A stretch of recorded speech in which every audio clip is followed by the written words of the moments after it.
William Stewart Collins, Detective Superintendent attached to the Fulchester Division. You stand accused on 4 counts of corruption contrary to common law. The charges are as follows. That on April the 1st, 1975, at Fulchester, you did corruptly receive from Charles Wallace a bribe, namely £250. How do you plead? Not guilty. That on June the 11th, 1975, at Fulchester, you did corruptly receive from Charles Wallace a bribe, namely £150, and the services of Miss Tracy Lane, a female escort agent for the night. How do you plead? Not guilty. That on August the 21st, 1975, at Fulchester, you did corruptly receive from Charles Wallace a bribe, namely £250. How do you plead? Not guilty. That on October the 10th, 1975, at Fulchester, you did corruptly receive from Charles Wallace a bribe, namely £500. How do you plead? Not guilty. Several months ago at the Fulchester Crown Court, Superintendent Collins appeared as a chief witness for the prosecution in the Charles Robbins murder case. Robbins was brutally murdered at his home, Charters Paddock. Superintendent Collins was in charge of the investigation. Alan Stockwell was accused of the murder and brought to trial, but he was acquitted. Robert Markham, please.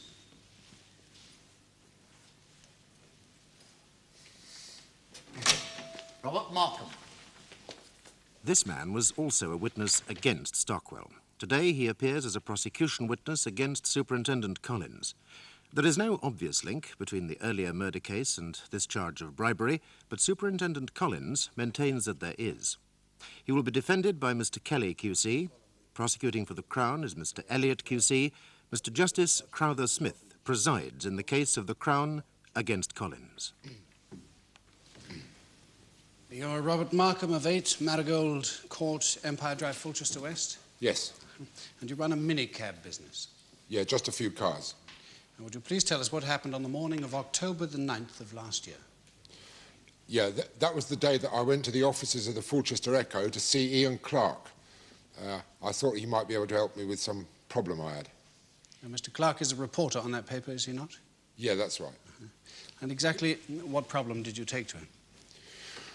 Well, I wanted to tell him that I knew that Superintendent Collins was taking earners from the Half Moon Club. What do you mean by earners? Well, that he was receiving money from the owner of the club, my lord. In return for what? Protection. Protection from what? Well, I didn't actually go into it, but I mean, a club can sort of get spoilt by the wrong sort of people going in it, and Collins was there to keep them out. Is that all?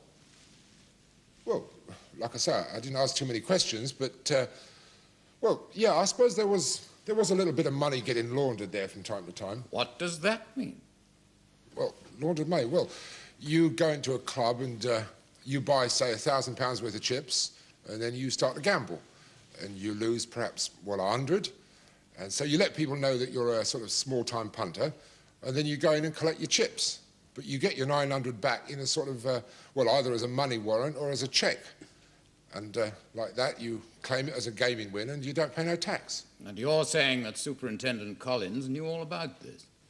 Oh, yeah. I see. Yes, Mr. Elliott. Thank you, my lord. Now, how did Mr. Collins, the accused, receive his money? Well, I used to go to the Half Moon Club, and Charlie Wallace, he runs the club, he used to give me the money in an envelope. Mm-hmm. Now, how many occasions did you collect this money for Collins? Well, there was 3 occasions before I went to the newspaper, and then the collection, the time after that, was the 4th, yeah. And when was the first collection made? On April the 1st.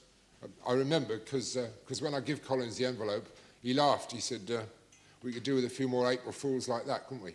What did you take that to mean? Well, he wanted to get onto the payroll of some other clubs. The other payments? Well, they were about 2-month intervals. These other payments, the first was for £250, the second for £150, and the third was for £250. Now, why did the June payment go down? Collins said that he owed that. For what, did he say? Well, see, Wallace runs this female escort agency, and Collins wanted to borrow one of the girls for the night. I see. Now, the 4th payment was for £500, double that of any other. Why was that? Collins started to get a bit greedy.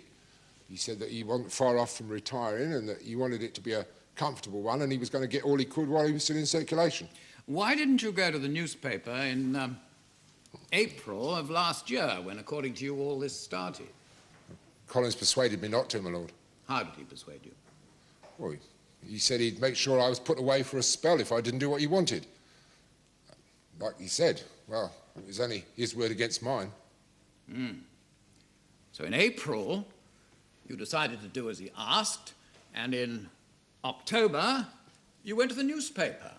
Why did you change your mind? Well, things was getting worse. I felt that I was getting sort of sucked in.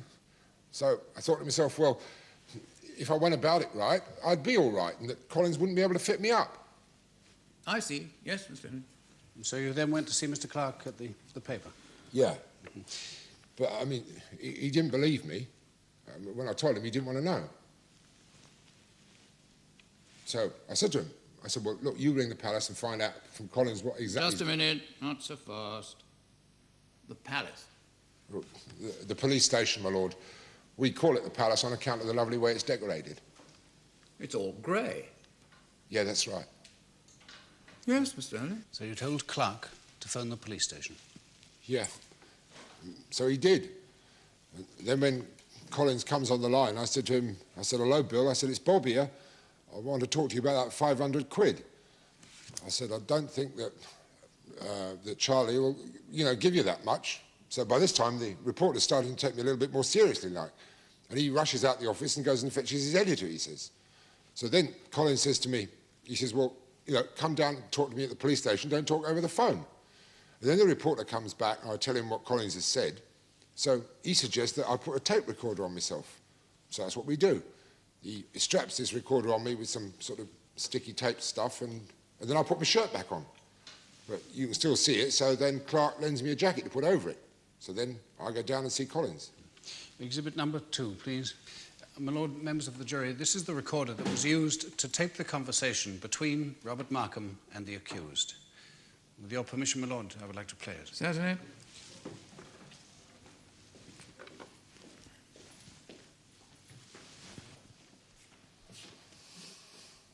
It's you son of a bitch. What are you? Oh, you got out of bed the wrong side this morning, didn't you? You suddenly got a thing for the phone? Didn't you want me to phone you? You know what can happen over the blower? Oh, you don't want no one to know about this cash, then? Talk soft, sonny. I'd really be in it, wouldn't I? Well, who'd be listening? You never know when there's an intercept on. You'd know about it, wouldn't you? We never know what our left hand's doing. All right, I'm sorry. Don't stand there like a great fairy. You sure this room's not bugged? But I'd be talking like this if it was. What's up? You in pain? No, I think I pulled a muscle in my back. Don't cramp your style. Look, Bill, I want out of this. There's no harm in wanting. Well, I just want to be left alone. I've done you a few favors, and now you're doing me a few. You're not legging it now. What do you do?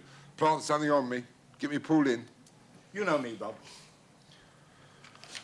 Oh, well, I haven't got much choice then, have I? You don't think he'll go for the 500 then, eh? I don't think he will, no. You tell Wallace this. If 500 doesn't suit, then I'll be down his throat and I won't be on my own. Well, I think he might let you have it when he knows you mean business. He better. I want a happy retirement. There's a lot of comfort in it, you know. You don't want to get too greedy. What are you talking about? I need that 500 more than he does. His pimps make him a fortune. I promised my wife a real flash holiday. Well, 500 won't take you far. All adds up. Get a bit here, a bit there. Before you know who you are, you're stacked up with the stuff. Well, it's all in your house. You must be joking. You don't want the law during a raid, eh? True. Are you going to sit there all day? All right. I'll go and see Wallace. See if he agrees to the 500. Yeah. Do that. You said it would have to be tomorrow. You collect it and bring it to the Yellow Lantern. And then you can go on your holidays. See you, Bob. If you agree, shall I get in touch? No need. All right. See you tomorrow. Thank you, sir. Mr. Markham, would you please tell us what happened on the following evening? That would be October the 10th of last year. Well, then, after I collected the money from Wallace, I went to the Yellow Lantern. Collins was waiting for me there, very patient he was in his corner, and watching everything like a hawk, except, of course, that he didn't see the law.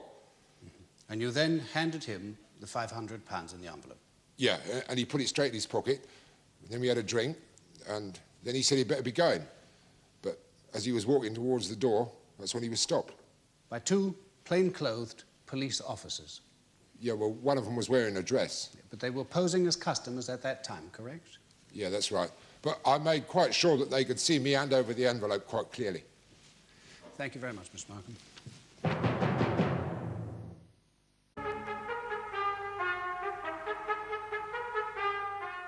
Mr. Markham, on the evening of October the 10th last year, you handed Superintendent Collins an envelope containing £500. Yes. And this was the first time you'd given Superintendent Collins money, wasn't it? No, it was the fourth. We've only your word, you see, for those supposed earlier payments. Yeah. Those supposed earlier payments weren't observed by the police, were they? No. You're asking the court to accept those uncorroborated payments on the strength of the alleged fourth payment, aren't you? Yes, I am. Yes, you were meant to collect something from Mr. Wallace at the Half Moon Club, but it wasn't money, was it? Yes, it was. Oh. The accused didn't know the envelope contained money, did he? Well, I don't know what else he thought it was. He thought it contained information. You were to go to see Charles Wallace, collect the information, and if Collins was satisfied, far from taking £500, he was going to pay that sum to Wallace on the following day. Isn't that the truth? Well, you heard the tape. Yes, we heard the tape. Now, where did you go after you taped your conversation with Superintendent Collins? I went to the Half Moon Club. Yes, to see your friend, Charlie Wallace. Well, hardly a friend. Did you tamper with that tape? No. Did you sit down on your own and edit that tape? No, I did not. Did Charles Wallace sit down on his own and edit that tape? No, he did not. I suggest you sat down together and edited that recording to make it look as though Superintendent Collins were guilty of corruption. The recorder never left my back. How long was it strapped there? Well, about an hour and a half. About an hour and a half. In fact, you left the newspaper office at 10:30 a.m. and you returned at 12:15 p.m. 1 3/4 hours. Now, that's plenty of time for that recording to be edited. Yeah, but look, it took me half an hour to get to the police station. I was hanging around for about 5 minutes. Then I went in to see Collins. I was with him for about 5 minutes as well. After that, I went to the club to see Charlie Wallace. Well, he went in and kept me waiting, so I was there for about half an hour as well. And all this time enjoying the discomfort of a recorder strapped to your back. Well, I didn't have much choice, did I? I told you he was out. I had to wait for him. It took me another, 15 minutes to get back to the newspaper Yes, you office. wouldn't have had time to edit the recording with all that travelling, would you, Mr. Markham? Well, no, exactly. That is, if you went to the Half Moon Club. What do you mean? Well, it is possible, Mr. Markham, that you went straight from the police station to somewhere where you could edit that tape. Possibly somewhere just around the corner. Now, let's say the journey from the newspaper office takes me, outside rush hour, that is, about 15 minutes. Nevertheless, I grant you the half an hour you say it took you. Say 20 minutes to get back. That gives you 55 minutes to edit that recording. Except that I was in the Half Moon Club talking to Charlie Wallace. Yes, so you say. Now, how long have you known the accused? Well, I first met him back in 1969. What business were you in?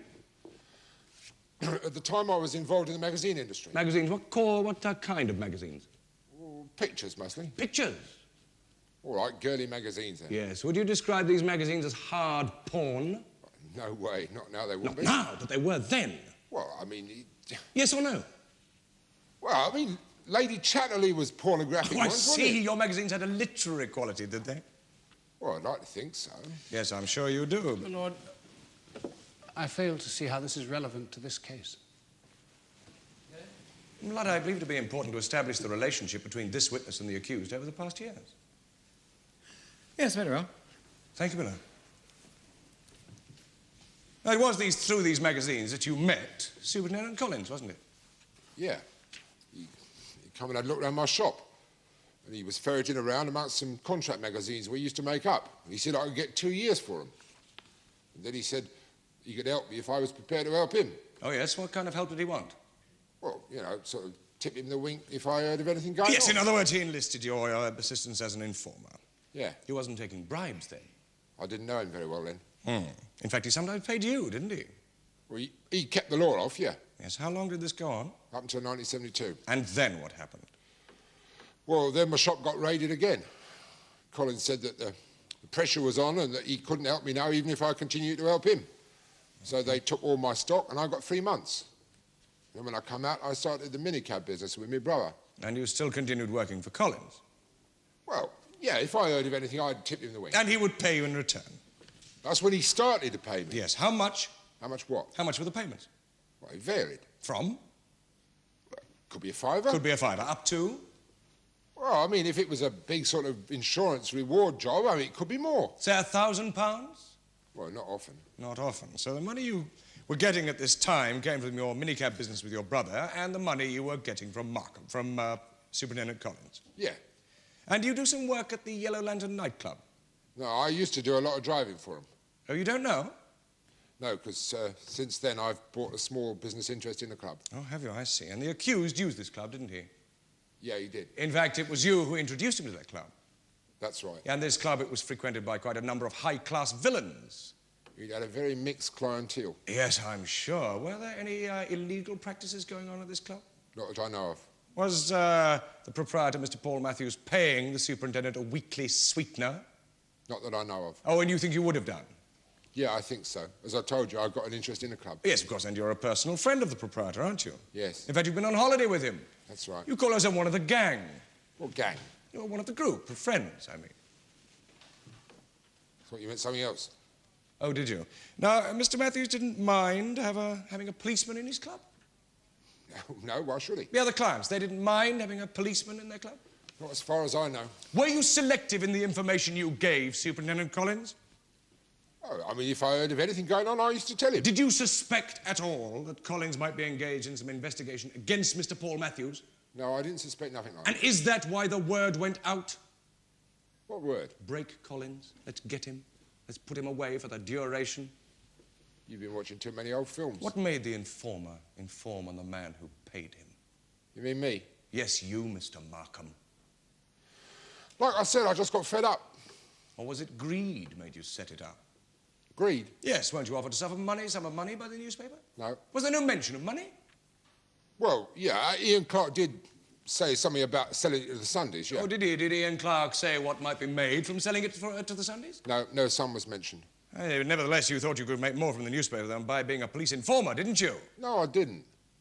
Collins is on his way out, so you thought you'd clean up, didn't you? Well, I suppose you've got to say that, haven't you? Say what? Well, look, that's why I went to see Clark, and that's why I recorded the conversation with And Collins. tampered with it afterwards. I did not tamper with it. Now, Mr. Markham, correct me if I'm wrong, were you not in the criminal court in 1973? Yes. And when you were in the witness box, as indeed you are now, were you not under oath? Yeah, of course I was. And you pleaded not guilty? Yes, I did. And the jury found you guilty? Yes, they did. Yes, so the jury chose not to believe your oath. Well, I suppose they can't. And are you guilty of perjury today? No, I'm not. Yeah, thank you, Mr. Markham. You understand, my learned friend. He has said because you stood up in court and were found to be guilty after pleading not guilty, your word can never mean anything. That is the reason for not trusting him. It is not the reason. Well, I'm sorry, my lord, but the questioning was in the following order. When you were in the witness box, were you under oath? You pleaded not guilty, you were found guilty, and are you guilty of perjury today? Yes, I know, Mr. Elliot.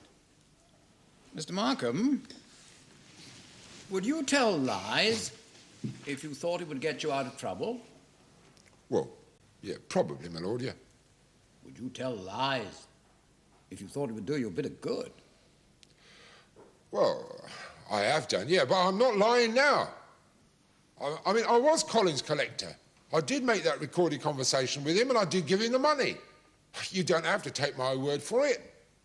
I realise that the word of somebody who's had a couple of convictions is not going to carry much weight. That's why I made sure there was a couple of good witnesses there. 2 police officers. I mean, they don't come much more reliable than that, do they?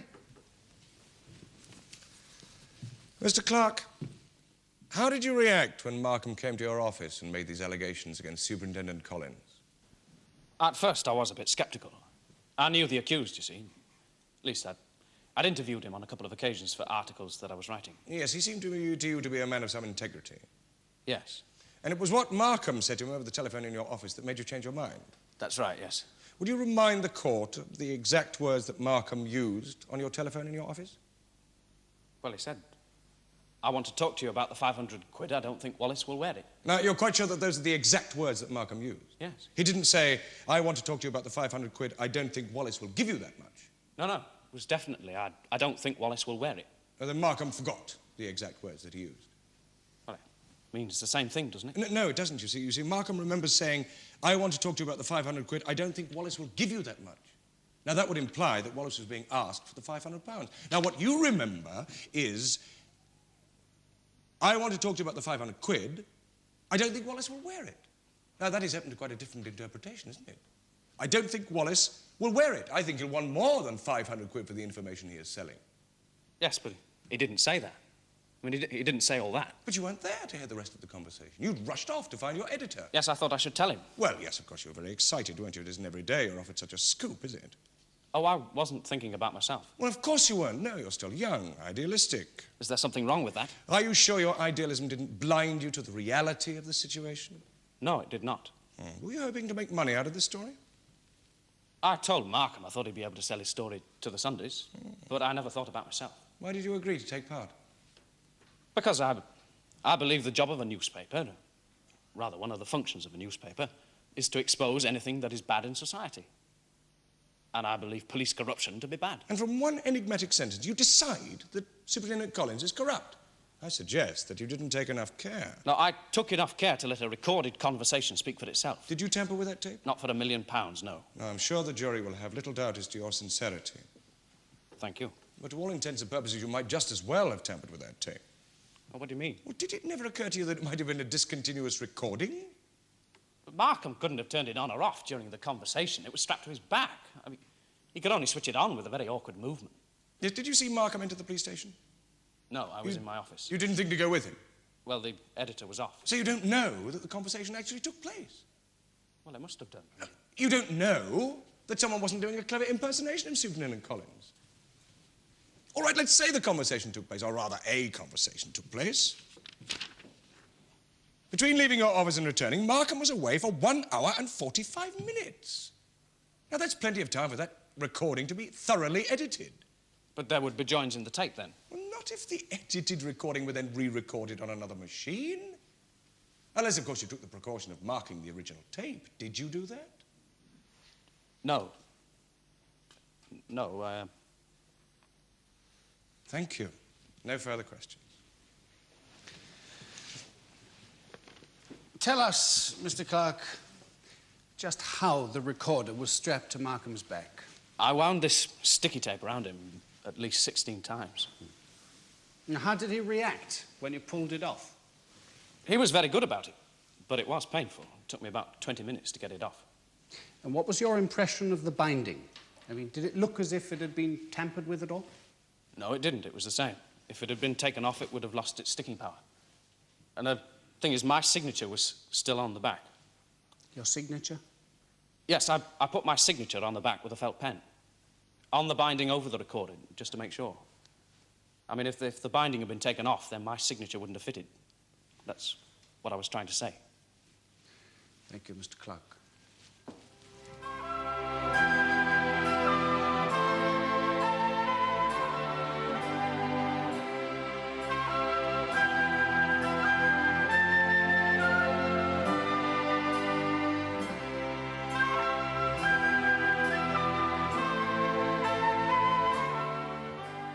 The jury in this case is comprised of members of the general public.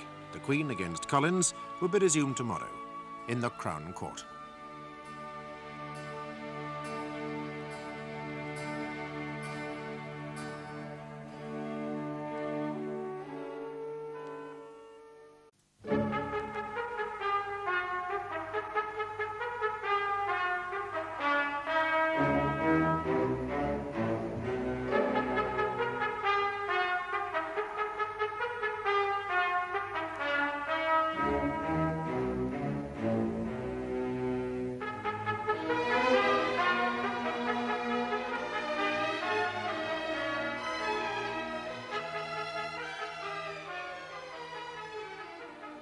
Superintendent William Stewart Collins has been accused of taking bribes involving money and the services of a female escort agent.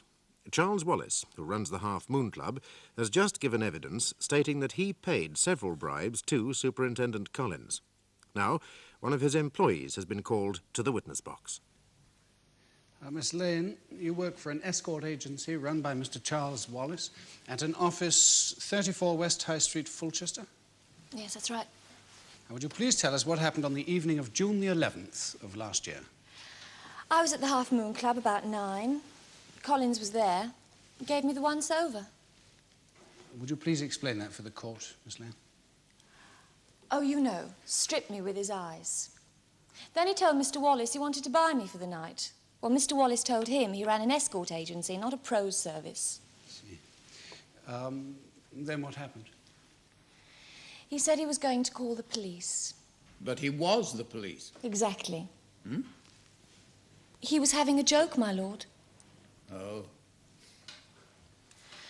Anyway, then Collins took my arm and shouted to Wallace to take it out of his rake-off. Do you know what he meant by that? Yes. The money Wallace was paying him. You see, I was in the club the night it started. Mm-hmm. When was this? The end of March. I remember because we had an April Fool's do the next day. Can you remember what happened that night? Yes. I was at a table with Mr. Wallace when Collins joined us. He told Mr. Wallace he'd seen some people taking drinks into the gaming room, and he asked him if he knew this was against the Gaming Act. Mr. Wallace said he'd look into it. He said it wasn't the policy. Then Collins said he wanted £250. He said it would buy a little bit of protection as well. The next night, Markham came around to collect it. Did you actually see that happen, Miss Lane? Well, you see, Mr. Wallace had to go away, so actually I had to hand the envelope over to Mr. Markham. I see. Yeah. Thank you, my lord. Let us come now to return to June the 11th when Collins said, "Take it out of my rake-off." What did Mr. Wallace reply? He told me to go with Collins. You mean back to your flat? Mr. Wallace said to keep him sweet. And tell us what happened between the two of you. What do you think? Miss Lane, did you have sexual intercourse with the accused? He'd paid for it, hadn't he? Thank you. Were there other occasions? Yes, Where did this take place? at my flat. Did he ever pay you on any of these other occasions? I'm not on the game, you know. It only happened once like that. He'd buy me a little present, that's all.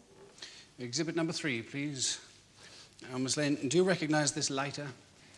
It's inscribed, to Tracy, much love, W.C. Yes? Now, who gave you that? Well, sure as hell it didn't come out of the water closet. W.C.?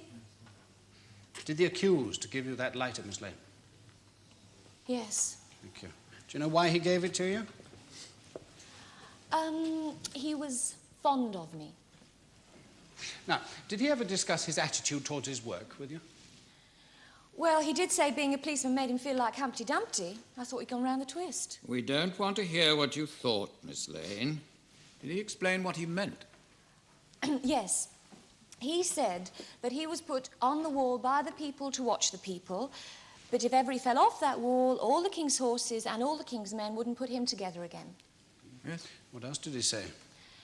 He said there was this new idea for moving policemen round every couple of years, and he said that would spike his bribes. Spike his bribes? Did he say how many bribes he was taking?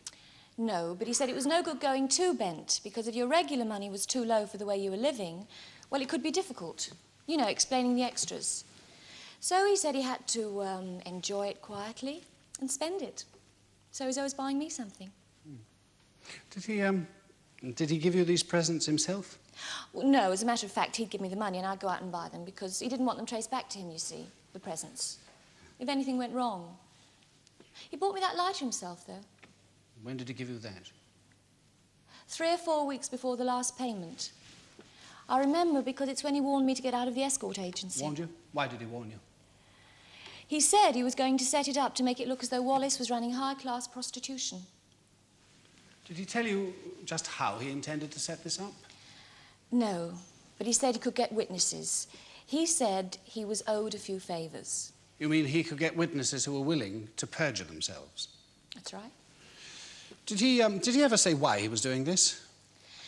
He said he wanted to double his earners from Wallace and he'd have to pay up with the prostitution threat. I said he was getting greedy, but he said he wanted to cash in while he could, while he was still in circulation. Thank you, Miss Lane. How long have you been a whore, Miss Lane?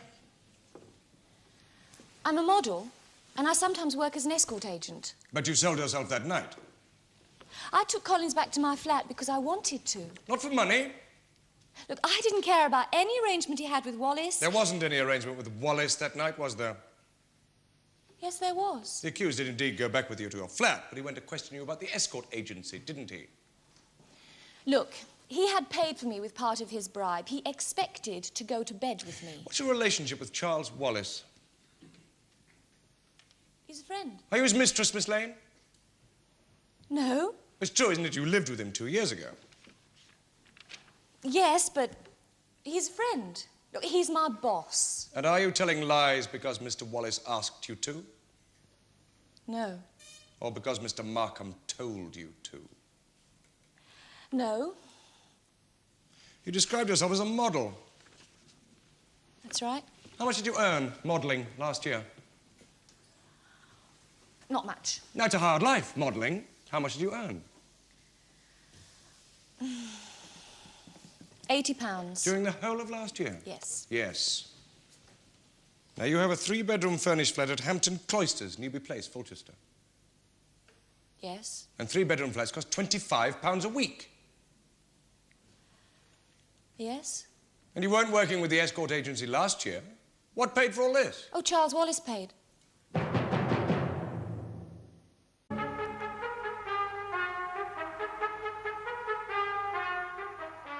Well, members of the jury, I do not propose to address the court regarding the defence at this stage. With your permission, my lord, I will call the accused straight away. Very well. Thank you, my lord. I call Detective Superintendent Collins.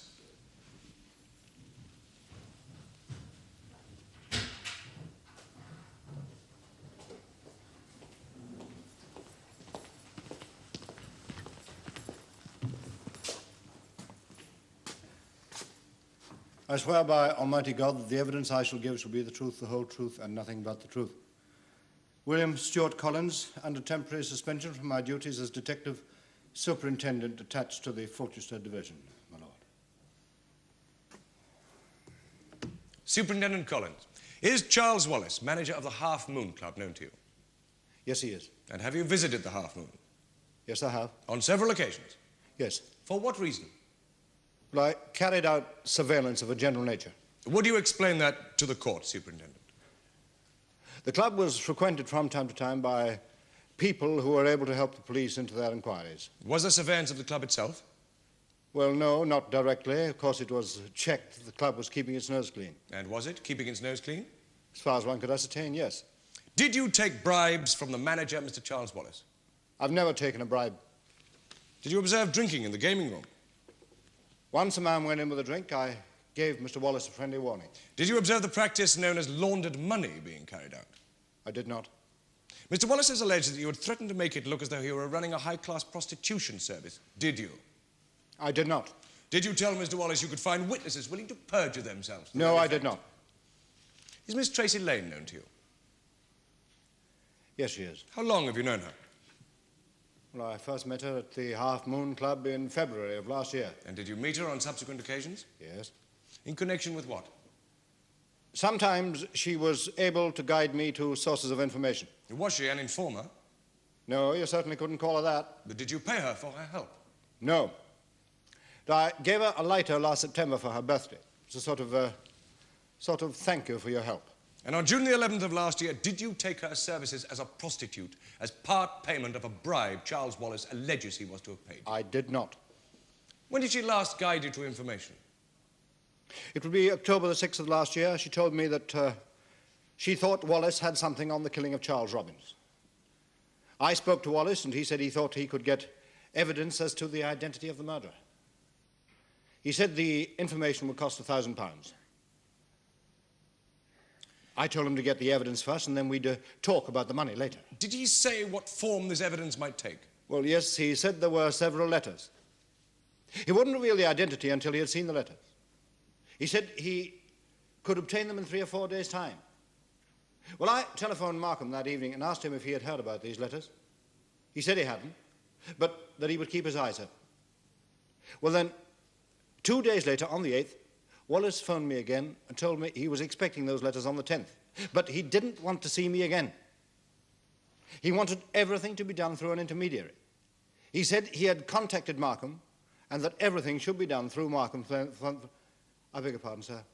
Through Markham from then on. He said it was too hot for him to be seen with me. And on the morning of October the 9th, did you receive a telephone call from Mr. Robert Markham? Yes, I did. And what did he say? Well, it was about the Wallace deal. I told him to come over, and he arrived about 10 to 11. And unbeknown to you, had a tape recorder strapped to his back? That's right. And recorded the conversation? Yes. So, Superintendent, it was your voice on the tape recording we heard earlier? Oh, yes. In fact, every word spoken on that tape recording was indeed spoken by you and Robert Markham. That's correct. The only thing is that half the conversation is gone. It's been sliced out. I've since prepared a transcript of the full conversation, and within a word or two, I believe it to be accurate. My lad, members of the jury, I would ask your patience as I play this tape again, may I, my lad? Certainly. Only this time, the tape will be stopped, and parts which I submit have been edited out will be replaced. Now, I will read the words spoken by Robert Markham that have been edited out, and the accused those words spoken by himself. It's you son of a bitch. What are you? Oh, you got out of bed the wrong side this morning, didn't you? You suddenly got a thing for the phone? Markham, what's so secret? I haven't taken it upstairs, have I? I'm on my own. I don't want my superiors in on it, do I? You go upstairs and say you're paying your own cash, they'll say, because it's over anything in the fund. Wait, they'll say, this is a policy decision. It'll have to go right to the top. By the time you get a thumbs down, or, if you're lucky, the go-ahead, the whole thing has gone cold. I want this information.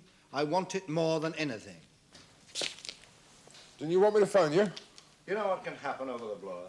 Oh, you don't want no one to know about this cash, then? Talk soft, sonny. I'd really be in it, wouldn't I? Well, I would be listening. You never know when there's an intercept on. You'd know about it, wouldn't you? We never know what our left hand's doing. All right, I'm sorry. Markham, he's being difficult. What? Over the money? Right. Have you told him it's coming out of my own pocket? He says you'll get it back off old man Robbins. He'd be dead chuffed to know who'd done for his son. Don't stand there like a great fairy. You sure this room's not bugged? But I'd be talking like this if it was. What's up? You in pain? No, I think I pulled a muscle in my back. Don't cramp your style. Look, Bill, I want out of this. There's no harm in wanting. Well, I just want to be left alone. I've done you a few favors, and now you're doing me a few. You're not legging it now. What do you do? Plant something on me, get me pulled in. You know me, Bob. You know me, Bob. All bluff. What are you worried about? I don't like the feel. I can only appeal to your public duty. Get stuffed. You've done all right over the years, Bob. You've done better than most informers. You walk out and it all stops. Oh, well, I haven't got much choice then, have I? You don't think he'll go for the 500 then, eh? I don't think he will, no. You tell Wallace this. If 500 doesn't suit, then I'll be down his throat and I won't be on my own. Markham, you really want this info, don't you? Yes, I do. We both know Stockwell did it. I want to nail him. If you send in the heavy mob, you'll get nothing off Wallace. Yes, I know. I think I'll pay him a visit tonight. I think he's going somewhere to get the information. You tell him 500 or else. Well, I think he might let you have it when he knows you mean business. He better. I want a happy retirement. There's a lot of comfort in it, you know. You don't want to get too greedy. You don't want to get too greedy. You can't crack 'em all. I tell you, Bob, one murder not solved, and you know what I'm like. I'm like the princess with the pea. I lie on the bed and the pea feels like a mountain. Give old Wallace the 1,000 quid. What's that? 500 he gets. You're a tight fist, Bill. What are you talking about? I need that 500 more than he does. His pimps make him a fortune. I promised my wife a real flash holiday. Well, 500 won't take you far. Oh, I don't know. Something like it will take us far enough. How is your wife? Collecting for another jumble sale. I don't know where they get it from. Get what? The junk for these sales. All lads up. Get a bit here, a bit there. Before you know who you are, you're stacked up with the stuff. Well, it's all in your house. You must be joking. You don't want the law during a raid, eh? True. Are you going to sit there all day? All right. I'll go and see Wallace. See if he agrees to the 500. Yeah. Do that. You said it would have to be tomorrow. You collect it and bring it to the Yellow Lantern. And then you can go on your holidays. Not without the 500. You won't be popular with your missus. I wouldn't try and see Wallace tonight. You might bugger everything up. All right. See you, Bob. See you, Bob. If you agree, shall I get in touch? No need. All right. See you tomorrow. Thank you very much. And that, Superintendent, is the actual conversation that took place, so far as you can recollect, on October the 9th. That's right. You went to the Half Moon Club that evening, though, didn't you? Yes, I did. Despite Markham warning you that you might indeed ruin everything. Well, it was instinct. I felt there was something wrong. Anyway, Wallace wasn't there. If he had been, I wouldn't be here now. Thank you, Superintendent.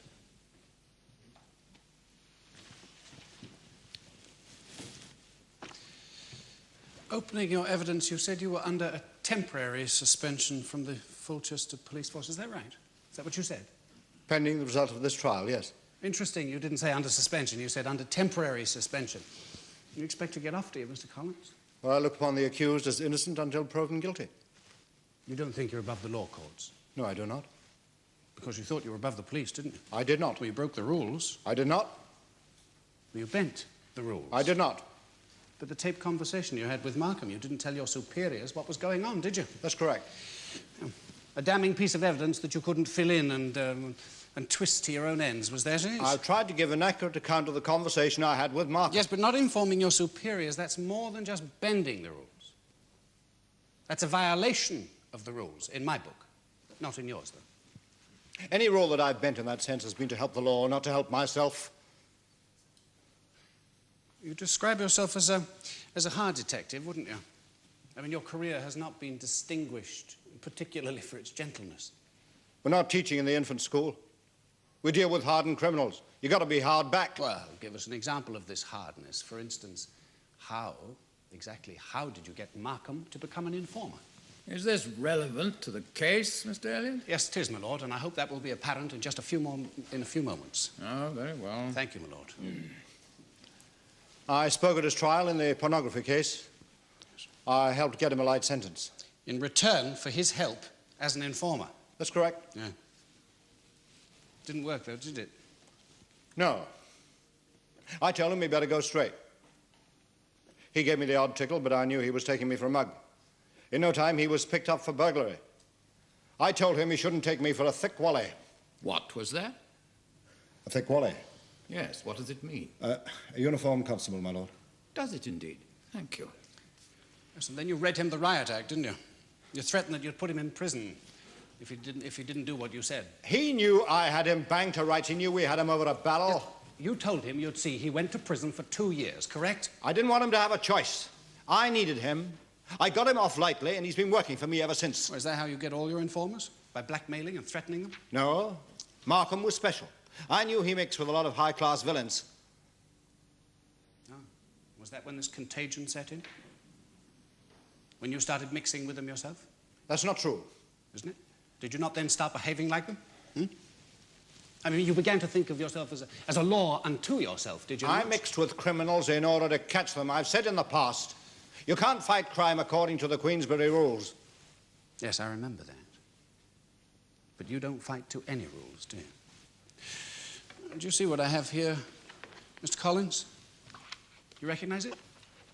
It's your duty book. Well, you know what I'm getting at, don't you? Your meeting with Markham on the 11th of October. It's not recorded. Now, if you were collecting information on a crime, you had nothing to hide. Why did you keep this meeting a secret? I told you I was working on my own. No, I'm sure you were working on your own. I'm sure you were. According to you, you say you met Miss Lane on the 6th of October. She told you Wallace had information. You met Wallace on the 6th of October. Yes, indeed, he did have some information. You met him again on the 9th of October. And, but you see, I can find none of this in your duty book. There's nothing of your taped conversation with Markham. Nothing about the envelope handover for the following night. There were reasons. Yes, I suggest the reasons are quite obvious. That you yourself are involved in villainy and corruption. The reasons, those events are not recorded. Yes, go on. Go on, we're all listening. The reason these things do not appear in my duty book is because I thought there was a security leak. In the past, I had put details into my book, and I found the information leaked out. I see. I see. Well, did you inform your senior officers about this security leak? I think so. How can you say you think... One moment. One moment, Mr. Elliot. You think so? Is it the sort of thing you might forget doing? Well, no, it's not, my lord. Did you inform your senior officers? I mentioned it. You mentioned it. So, was there an internal investigation into the matter? Not that I know of. But surely you would have known if there had been one. Yes, I would. So there was no internal inquiry? No, my lord. Yes, Mr. Elliot. I'm obliged to, Your Lordship. You made false entries in your duty book to cover up your movements, did you not? I was not covering up. Did you consult your senior officers at all on this matter? No. Should you not have done so? Yes. Should you not have got their permission to go out and buy information, as you claim you were doing? I was going to use my own money. Should you not have covered yourself first from any false allegation? Yes. By informing them, correct? I should have done Yes. that. I'm guilty of that. You are, sir. It was stupid of me to work so much on my own. I had no idea that I was being set up. I thought if I refer this up, then it'll take such a long time that... Well, then I took it upon myself, the responsibility for the whole thing. I submit, sir, you took it upon yourself to go to the Yellow Lantern nightclub and pick up your £500 bribe money. I thought that envelope would contain letters which would lead me to the identity of the killer of Charles Robbins. I would have risked everything to get that information. Is it not a fact, sir? Mr. Elliot, the accused has now been in the witness box for some considerable time. I think we should break there.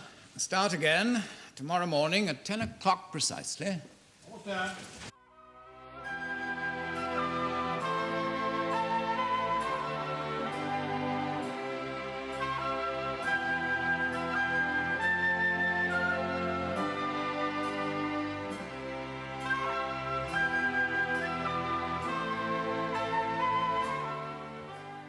The jury in this case is comprised of members of the general public. The Queen against Collins will be concluded tomorrow in the Crown Court.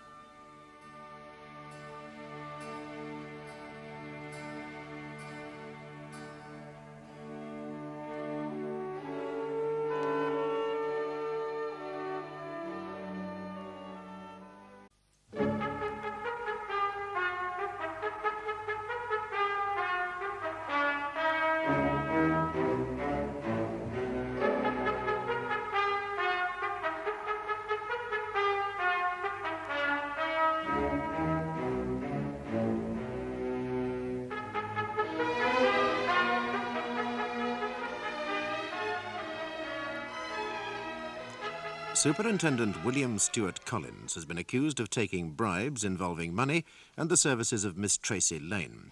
She works for an escort agency run by Charles Wallace. He also manages the Half Moon nightclub.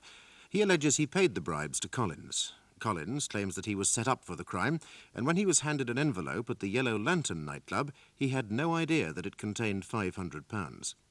He claims he believed the envelope contained information as to the identity of a killer, for which he was going to pay the following day. Superintendent Collins is again in the witness box, and Mr. Elliot, QC, has resumed his cross-examination. In your taped conversation with Markham, you referred to Wallace making money through his pimps. Yes, I did. Was that true? I had reasons for believing this to be so. Pimps live off prostitutes. Were you taking your £500 as hush money? The reason Wallace was not charged was because of insufficient evidence.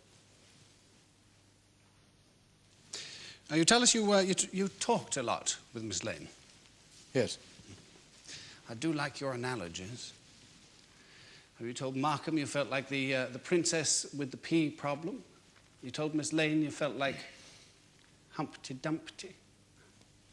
Is that true? Yes. Meaning that if your corrupt behavior was found out, you'd have such a hard time putting the pieces back together again, correct? Meaning I was playing game of chess with high-class villains, meaning a situation like this. But you even told her about the new idea of transferring detectives around from division to division every couple of years. Yes, I did. I told her I thought it wouldn't help to catch criminals. Well, did you not say it would spoil the bribes you were taking? I told her the idea was to stop the temptation of bribes being offered or accepted. That's not what she says. Now, you don't deny that you know Miss Lane quite well. I know her quite well, yes. You've been to her flat. I've already said. And you went to her flat on June the 11th. Yes. And you stayed the night. I did not. Why didn't you? Were you waiving your rights to that part of the payoff? That is not true. Say, you slept with a woman. I stayed quite late. You didn't put that in your duty book. I wasn't on duty. I had been on for 24 hours. I have a bed in my office. I slept there because I wanted to make an early start. Are you a perfect man? Are you? Please answer my question. No man's perfect. Only God is perfect. Precisely. And that night, you bought yourself a woman, did you not? I did not. I suggest you've abused your position as a police officer. You used power to extort bribes from Wallace. You used your toughness to get Markham as an informer, and you used fear to buy Miss Lane. Yes, I used toughness to get Markham on my side. But I have never taken a bribe from Charles Wallace. And Miss Lane? A friend. A prostitute. She's a human being. What are you telling us? That you go to a prostitute's flat in the middle of the night and sit drinking until the wee hours? Well, she has a mind. I found a great deal to talk to Miss Lane about. Then just why is she giving this evidence against you? False evidence, according to you. I liked her. I liked her sense of humor. She was obviously only pretending to like me. Oh, I see. She was pretending. Yeah. Now, you gave Miss Lane a lighter, correct? That's right. Does it come as a surprise to learn that it's worth over £300? I didn't pay that for it. Huh? Where'd you get it? Shop in East Street. What shop in East Street? It's been pulled down. Well, what happened to the owner? I think he died. That's convenient. Well, I couldn't help that. Are you sure? Really, my lord. Mr. Elliot, that was a very improper remark. I'm sorry, my lord. No good being sorry after the event. You should know better. You are not conducting a slanging match. Do you follow me? Yes, my lord. Mr. Kelly, was any attempt made to contact the owner of the shop? Yes, my lord, attempts were made, but I'm afraid we were unsuccessful. Very well, you may continue, Mr. Elliot. Mr. Collins, you were chief witness in the Charles Robbins murder trial, correct? Yes, I led the investigation. You, in fact, were the arresting officer, were you not? I was. In your evidence, did you tell the court that the accused man had admitted the murder to you? Yes, I did. Was the accused man in that case acquitted? Yes. So the jury chose not to believe you? Alan Stockwell was acquitted. And are you guilty of perjury today? My lord, despite the verdict of that trial, Superintendent Collins could still have been telling the truth. The accused in that case might well have told the superintendent verbally that he had indeed committed the murder, and then later on at the police station gone back on it. The jury did indeed acquit in that case, but they nevertheless might well have believed Superintendent Collins at the same time. Yes, you're quite right. And I'm sure that Mr. Elliot was not totally unaware of that either. Were you, Mr. Elliot? No further questions, my lord. Yes, Mr. Kelly? I have no questions, my lord. You may return to the dock. Thank you. I should like to call Assistant Chief Constable Pritchard. Assistant Chief Constable Pritchard.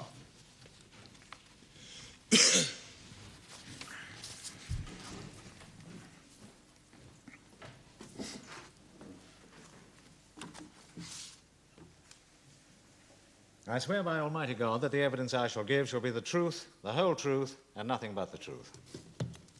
Douglas Pritchard, Assistant Chief Constable attached to the Fulchester Division, my lord. Assistant Chief Constable, how long have you known the accused? I've known him for 15 years. And what is your opinion, sir, of him as a police officer? Dogged, determined, brilliant.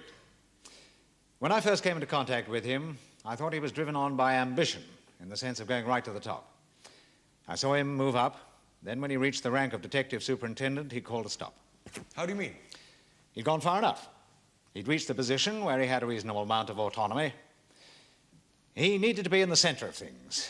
He had this enormous flair. He's never lost it. And it's important to have people with this flair. Yes, you must have some on the team.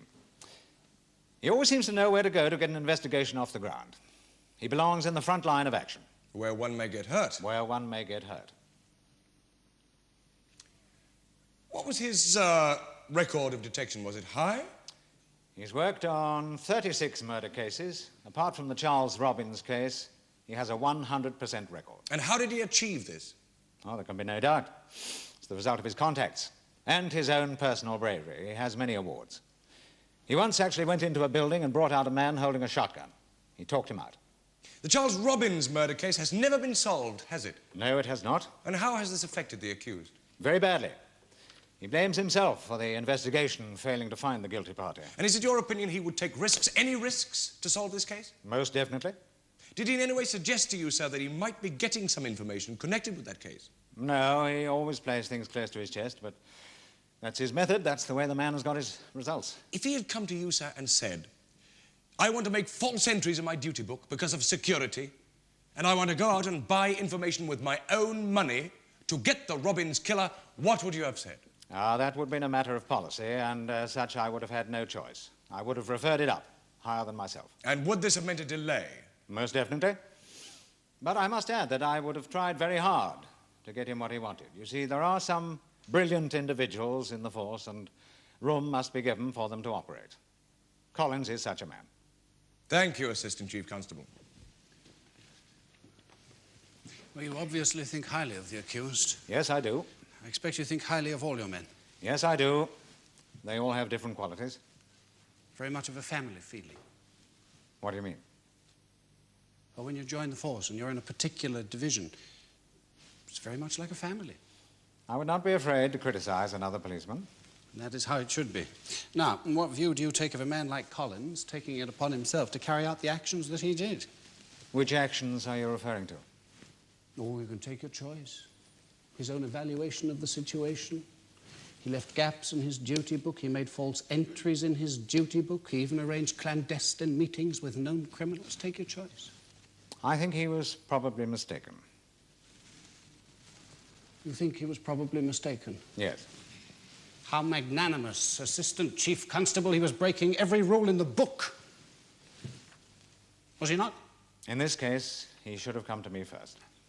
Because you wouldn't break the rules, would you? No, I would not. Because you know that it is not only wrong to break the rules, it's also dangerous. Yes? Yes. A policeman realizes that he must, above all else, protect himself from any false accusation. Yes. And the accused realized this. Of course.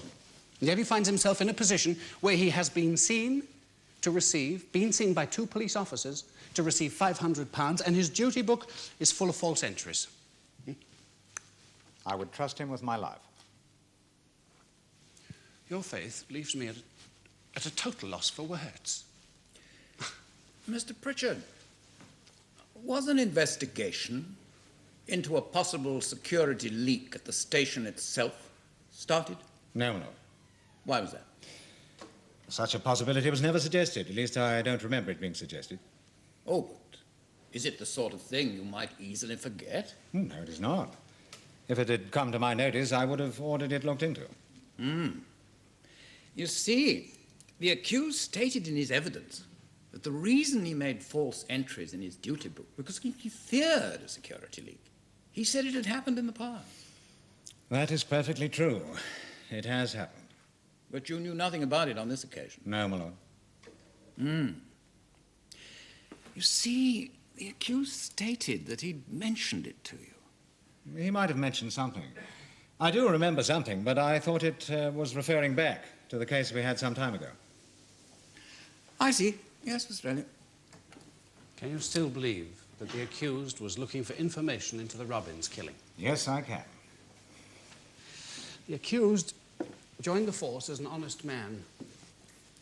I suggest, sir, you find it impossible to face the fact that he became dishonest as a policeman because you believe that that would be a disgraceful reflection on the force that allowed that to happen. I believe that if a policeman is dishonest, he should suffer, and suffer heavily, because he has the faith of the public. Quite. A policeman should be above reproach. And the accused? I have the fullest faith and confidence in Detective Superintendent William Collins. Sir, are you not biased through a misguided sense of loyalty? No, I am not. Is it not a fact that in times of trouble the ranks close up? A policeman should be treated no differently from anyone else. Sir, you have a double ethic here. A policeman should be treated no differently from anyone else. Well, that's a nice pat generalization, but here we have a specific case. And are you not, sir, are you not showing a perfectly understandable reluctance to condemn that brother officer?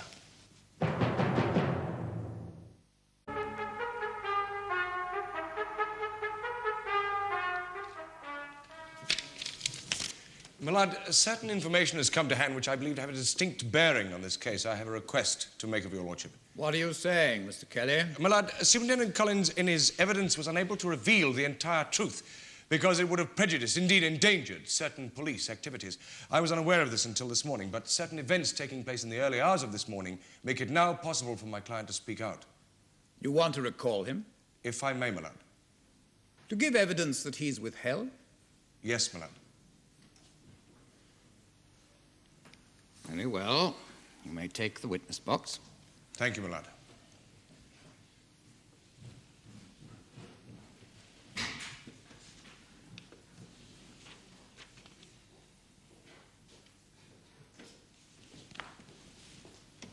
I must remind you that you are still on oath, Superintendent Collins. Yes, I understand that, my lord. And did you understand it before? Yes, my lord. I didn't lie. I left out part of the truth. All I can say in my defense is that I had more to lose than to gain by my action. That is no defense, and you should know it. Yes, sir. You may continue, Mr. Kelly. Thank you, my lord. Superintendent Collins, in your evidence in chief, you told this court that far from taking money from Charles Wallace, you were actually going to pay him for information you were to receive concerning the Charles Robbins killer. That's right. And is that the truth? Yes, but it's only part of the truth. You see, when I spoke to Wallace, he said he had 2 pieces of information. The one you have already given in evidence? And the other was connected with drugs. He said it concerned an incoming shipment. He said both pieces of information would cost £1,000. And what did you say? I told him that kind of money was impossible to get. We don't have that kind of money. I told him it would have to come out of my own pocket. Then he said that the people who were involved in the drugs were also the people who were behind the killing of Charles Robbins. I asked him if Alan Stockwell was involved. He said he was. Now, he said it wasn't worth the risk to give me the money. I beg your pardon. He said it wasn't worth the risk to give me the information for £500, but I knew he'd think it over. How did you know? Well, I felt he had other reasons besides my giving him the money, my lord. What reasons? Getting rid of a rival. Did he say who that rival was? He said Paul Matthews was involved. Ah. The manager of the Yellow Lantern nightclub. Yes, sir. The man who was supposed to be your friend. With respect, my lord, it's happened to other detectives. You think you have the confidence of a man who knows what's going on, who is prepared to help you. He gives you enough to keep you going, and all the time you find he's been doing it to keep you from investigating him, keeping you busy and other things. Yes? Thank you, my lord. But there was no mention of this, Superintendent, between you and Markham. I only told Markham of the information Wallace said he had on the Robbins killing. I didn't mention the drugs. I asked Wallace not to mention the drugs either, and he agreed. The next thing was the passing over of the envelope containing the money instead of the information. When I heard about the taped conversation, I knew I had been fitted up. It was then I contacted an agent belonging to the BNDD. What is that? Bureau of Narcotics and Dangerous Drugs. The Americans have an agent in this country. Well, I contacted this man. I told him that I had reason to suspect that Markham had got at an informant over a chain smuggling job. I gave him all the details, and as a result of his investigation, surveillance was kept on a warehouse belonging to Paul Matthews. Now, this morning, a shipment of tinned fruit arrived at this warehouse. The place was raided, some of the tins were smashed open, and were found to contain number 4 heroin. Just a minute. What does number 4 mean? Heroin that's been purified to 80 or 90%, See? my lord. So if I had mentioned that in this court, I would have prejudiced the BNDD operation. Thank you, Superintendent.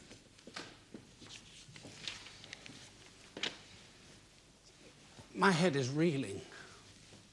Let me get clear on this, please. You're after a drug smuggling racket. Is that correct? Yes. And you believe that Paul Matthews is involved? Yes, I do. 1 minute you're interviewing someone who admits to being a prostitute, the next minute you're getting information on a brutal murder, and then at the 11th hour, before we can catch our breath, you tell us about a big drugs delivery.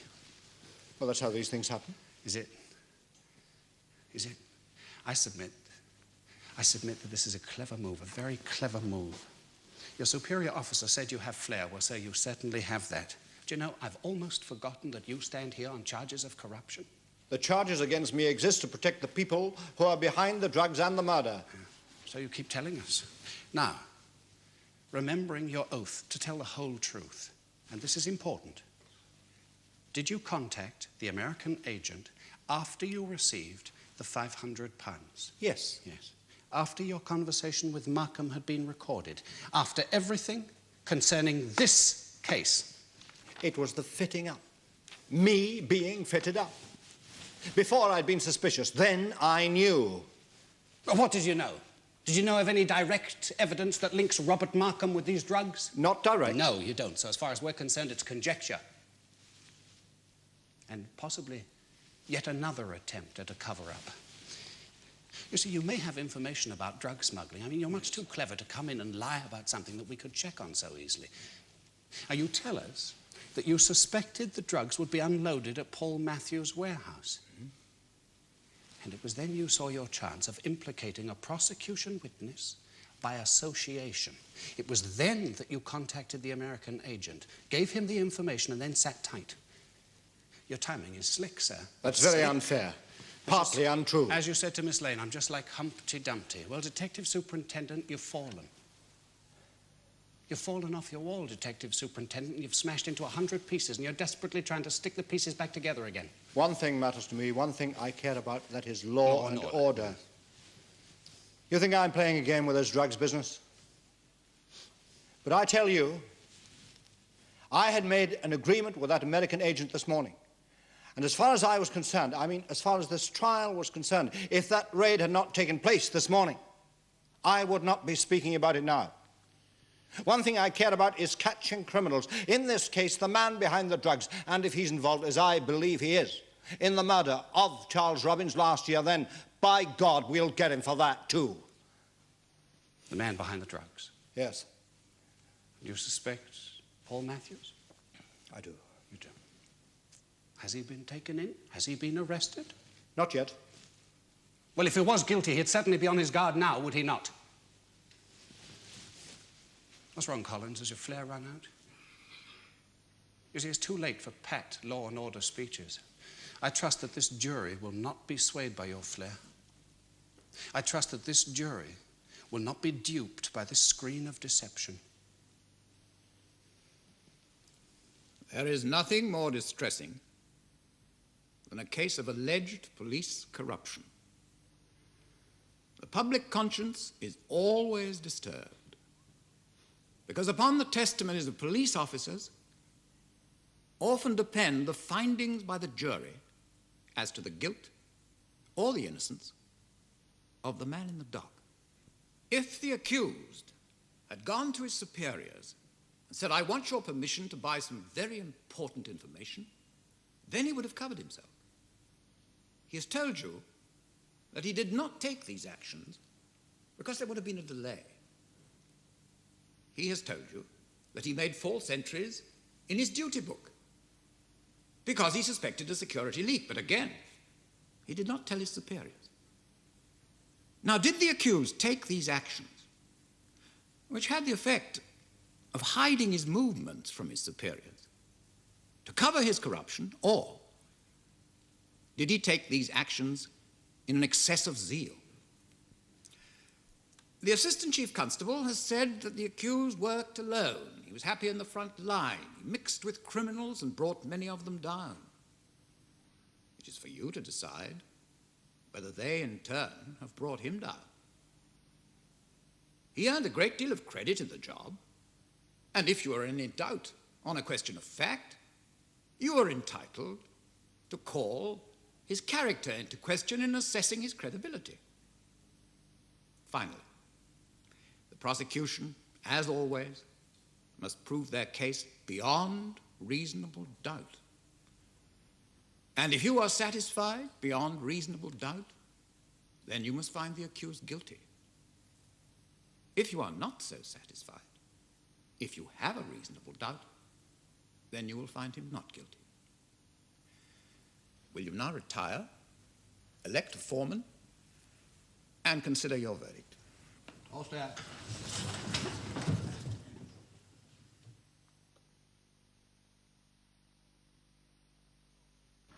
Will the foreman please stand? Now just answer this question, yes or no. Have you reached a verdict upon which you are all agreed? Yes.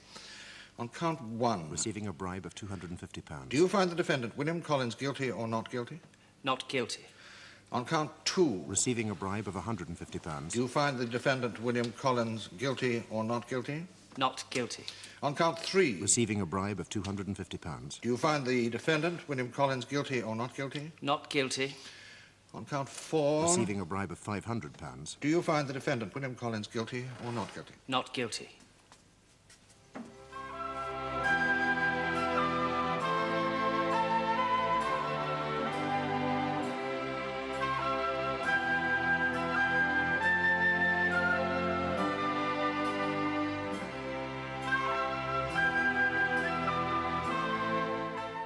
The jury in this case was comprised of members of the general public. Cameras will return to bring you another leading case in the Crown Court.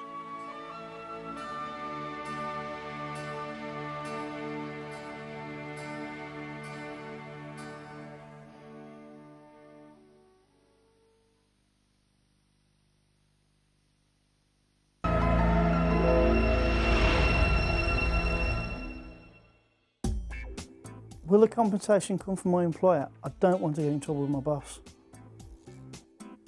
Not at all. Your employers have compulsory insurance to meet these claims, and the insurance company will usually pay your compensation and our legal fees.